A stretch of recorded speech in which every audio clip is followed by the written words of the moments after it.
Hey everybody, how's it going? And welcome back to Copper Jacket TV. So it looks like Nevada lawmakers are pretty much just children on a playground.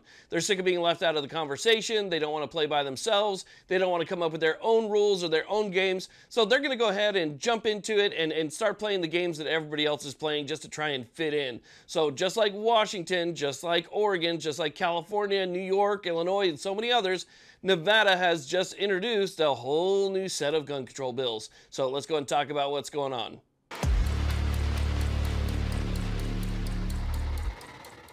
Now, I'm starting to think that all these legislators across the country who push this gun control just about on a daily basis do not and cannot have an original thought. They just lean on everybody else. It's all groupthink. They're incapable of thinking of what might actually solve the problem, and instead, they're just going to do what everybody else is doing. And that's kind of what's happening here in Nevada, because what Nevada is trying to do now, or Nevada legislators are trying to do, is they are trying to, one, raise the minimum age from 18 to 21. We've seen that across the country now in multiple states. They're trying to say that, look, it's already done for handguns, so if you want to get something else, you're going to have to be at least 21 years of age. That's, one thing that a lot of people have done. A lot of states have actually passed it, and it's gone through, but that's what Nevada wants to do now. Now, another thing they want to do is they want to give a 10-year Second Amendment prohibition to anybody who is convicted of either a felony or a misdemeanor hate crime. So then again, a 10-year prohibition. Now, correct me if I'm wrong, but if it's a felony, then you already lose that right anyway. So really, if I'm reading into this correctly, they're just expanding it now to include misdemeanors as well. Now, as you can see, so far, these are all making me feel safer. I can send my kids to school and not have to worry about anything.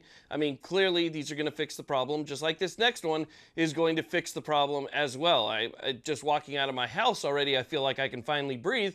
But they are basically going to ban all firearms within 100 yards of a polling place. So basically, if you, let's say you have your CCW and you walk within 100 yards of a polling place, under this bill, should it actually become law, you'd be in some pretty serious trouble. And as you can see, that should take care of the problem. That should take care of the problem. We should feel a lot safer in the state of Nevada. Now, there's going to be a lot of people who are going to wonder whether or not something like this could actually go through. Now, we have a state legislature in Nevada that is majority Democrat. It's pretty much a super majority Democrat. The Republicans just don't have the numbers in the state legislature to really affect any change whatsoever. But we do have a new governor that was just recently elected, Joe Lombardo, who is a Republican, and he did campaign mildly on being pro-Second Amendment. However, in the past, he also supported universal background checks. Okay, so you have to kind of not just take what somebody says and run with it, but you have to look at their actions and what they've supported in the past and where they're coming from and who they are.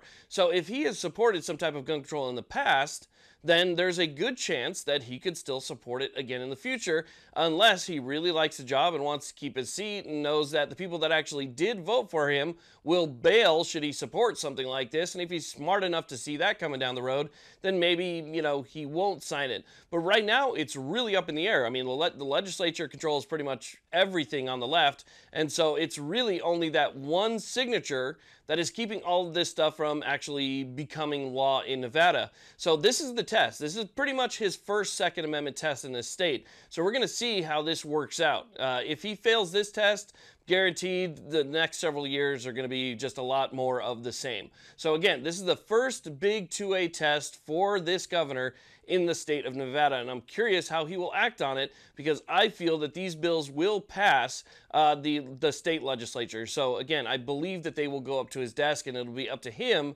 whether or not he signs it or not, and then we'll go from there. But I just wanted to let you guys know, while these aren't, some big, oh, they're banning this, they're banning that, they're moving to take these away or that away.